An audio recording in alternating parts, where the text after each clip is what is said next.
श्री गुरुभ्यो नमः। हरिः ओम्। ॐ नमो भगवते वासुदेवाय। ॐ श्रीकृष्णाय परब्रह्मणे नमः। अथ श्रीमन्नारायणीयं द्वात्रिंशत्तमं दशकं मत्स्यावतारवर्णनम्। पुरा हयग्रीवमहासुरेण षष्ठान्तरान्दोद्यतकाण्डकल्पे निद्रोन्मुखब्रह्ममुखादृदेषु वेदेष्वधित्सः किल मत्स्यरूपम् सत्यव्रतस्य द्रमिलाधिभर्तुः नदीजले तर्पयतस्तदानीम् कराञ्जलौ सञ्ज्वलिताकृतिस्त्वम् अदृश्यथाः कश्चन बालमीनः क्षिप्तञ्जले त्वाञ्चकितं विलोक्य निन्येम्बुपात्रेण मुनिस्वगेहं स्वल्पैरहोभिः कलशं च कूपं वापीं सरश्चानशिषे विभो त्वम् योगप्रभावाद्भवताञ्जयैव नीतस्ततस्त्वं मुनिना पयोधिं पृष्टो मुना कल्पदिदृक्षुमेनं सप्ताहमास्वेति वदन्नयासीः प्राप्ते त्वदुक्ते हनिवारिधारा परिप्लुते भूमितले मुनीन्द्रः सप्तर्षिभिः सार्धमपारवारिण्युद्घूर्णमानः शरणं ययौ त्वाम् धरान् त्वदादेशकरीमवाप्तां नौरूपिणीमारुरुहुस्तदा ते तत्कम्पकम्प्रेषु च तेषु भूयः त्वमम्बुधेराविरभूर्महीयान् झषाकृतिं योजनलक्षदीर्घां दधानमुच्चैस्तरतेजसं त्वां निरीक्ष्य तुष्टा मुनयस्त्वदुक्त्या त्वत्तुङ्गशृङ्गे बन्धुः आकृष्टनौको मुनिमण्डलाय प्रदर्शयन् विश्वजगद्विभागान् संस्तूयमानो नृवरेण तेन ज्ञानं परञ्चोपदिशन्नचारीः कल्पावधौ सप्तमुनीन् पुरोवत् प्रस्थाप्य सत्यव्रतभूमिपं तन् वैवस्वताख्यं मनुमादधानः क्रोधाधयग्रीवमभिद्रुतो भूः स्वतुङ्गशृङ्गक्षतवक्षसन्तं निपात्य दैत्यन्निगमान् गृहीत्वा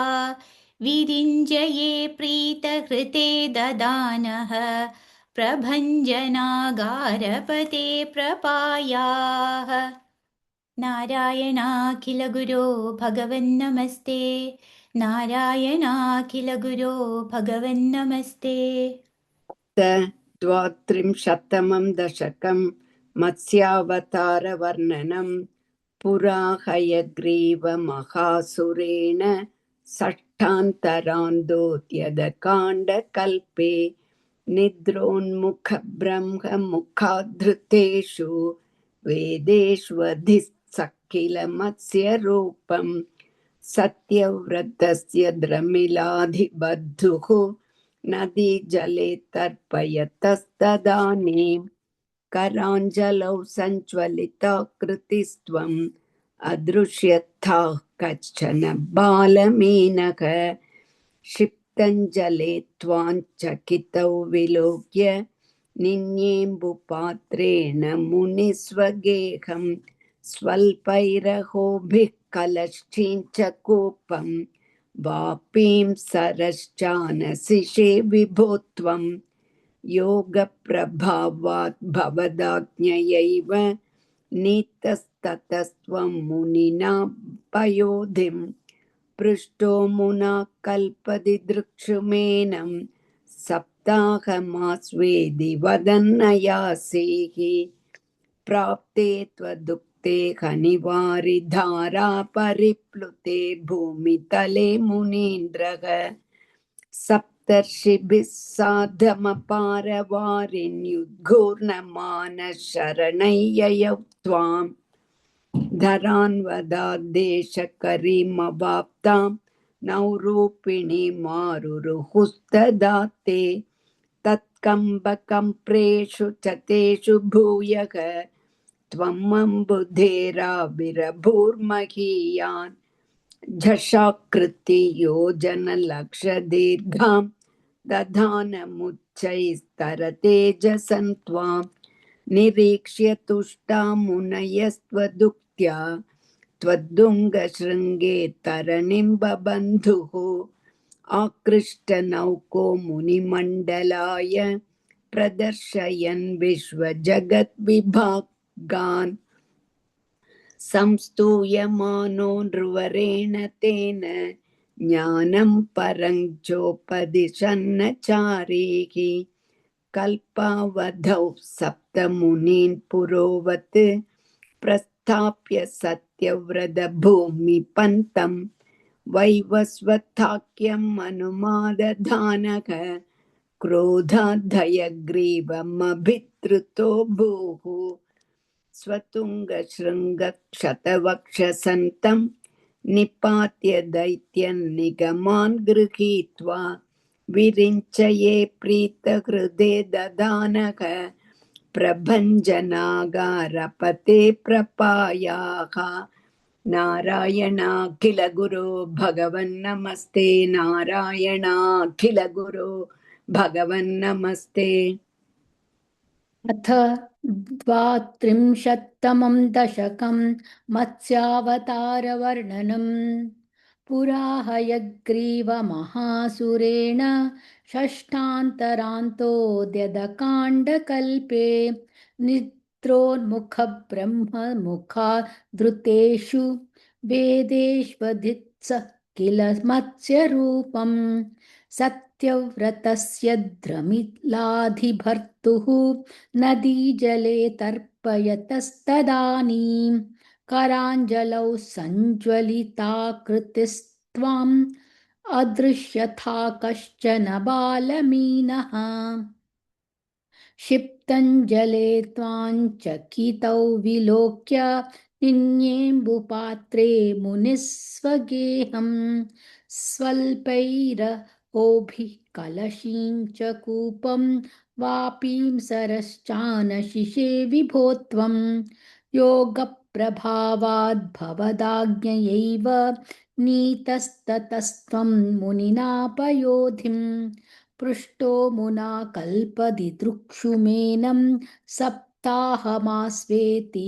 वदन्नयासीः प्राप्ते त्वदुक्ते हनिवारिधारा परिप्लुते भूमितले मुनीन्द्रः सप्तऋषिभिः सार्धमपारवारिण्युद्गूढमानः शरणय्ययौ त्वाम् धरान्त्वदादेशकरीमवाप्तां नौरूपिणीमारुरुहुस्तदा ते तत्कम्पकम्प्रेषु च तेषु भूयः त्वमम्बुधेराविरभूर्महीयान् झषाकृतीयन् योजनलक्षदीर्घम् दधानमुच्चैस्तरतेजसन्तं त्वां निरीक्ष्य तुष्टा मुनयस्त्वदुक्त्या त्वत्तुङ्गशृङ्गे तरणिं बबन्धुः आकृष्टनौको मुनिमण्डलाय प्रदर्शयन् विश्वजगद्विभागान् संस्तूयमानो नृवरेण तेन ज्ञानं परञ्चोपदिशन्नचारीः कल्पावधौ सप्तमुनीन् पुरोवत् प्रस्थाप्य सत्यव्रतभूमिपन्तं वैवत्स्वताख्यं मनुमादधानः क्रोधाधयग्रीवमभिद्रुतो स्वातुङ्गशृङ्गक्षतवक्षसन्तं निपात्य दैत्यन्निगमान् गृहीत्वा विरिञ्चये प्रीतहृदे ददानः प्रभञ्जनागारपते प्रपायाः नारायणाखिलगुरो भगवन्नमस्ते नारायणाखिलगुरो भगवन्नमस्ते अथ त्वात्रिंशत्तमं दशकं मत्स्यावतारवर्णनं पुरा हयग्रीवमगासुरेण षष्ठान्तरान्तो यदकाण्डकल्पे नित्रोन्मुखब्रह्ममुखाधृतेषु वेत्तेष्वधिसक्किलमस्य रूपम् सत्यव्रतस्य त्रमिलादिपर्तुः नदीजले तर्पयदस्ततानीं कराञ्जलौ सञ्ज्वलिताकृतिस्त्वम् अदृश्यता कश्चन बालमीनः क्षिप्तञ्जले त्वां सकितौ विलोक्य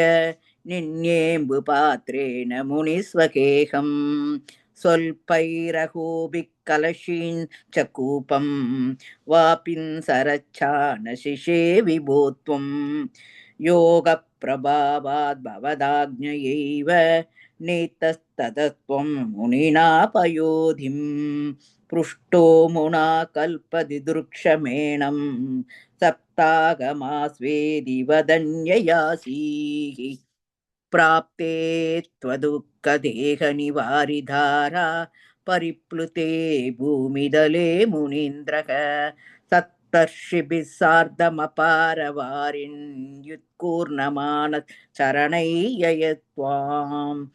दरां द्वदादेशकरीमवाप्तां नौरूपिणीमारुरुहुस्तदा ते तत्कम्बकम्प्रेषु च देषु भूयक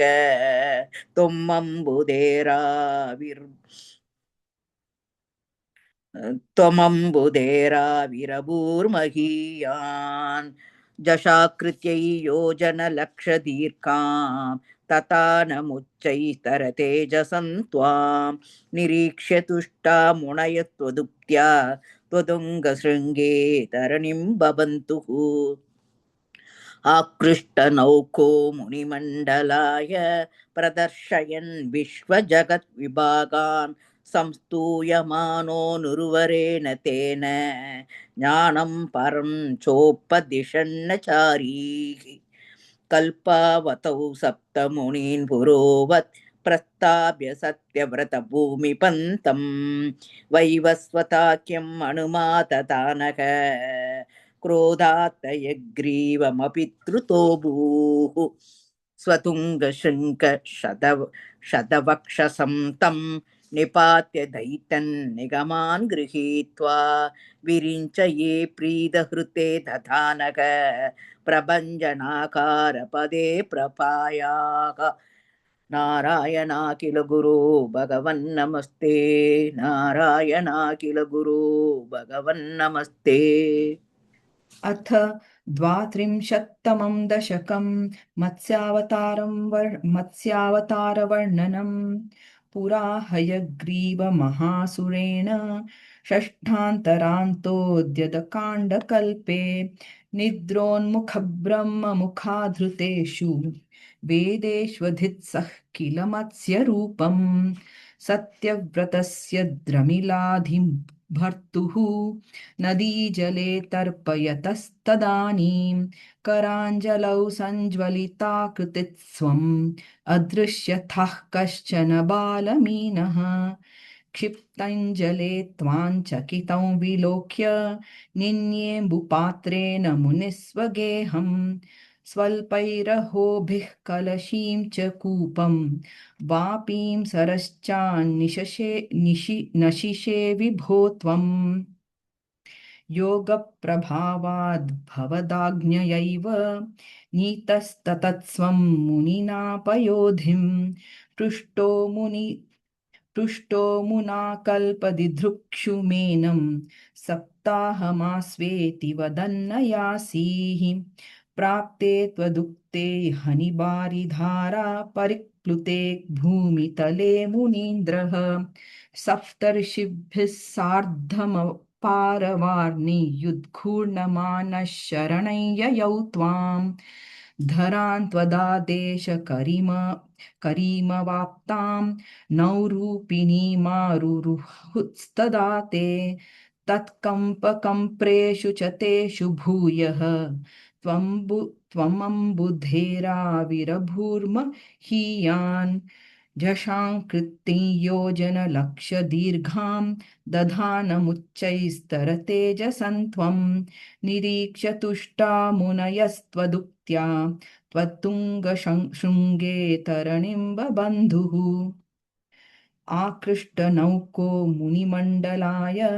प्रदर्शयन् विश्वजगद्विभागान् संस्तूयमानो नृवरेण तेन ज्ञानं परञ्चोपदिशन्नचारीः कल्पावधौ सप्तमुनीन् पुरोवत्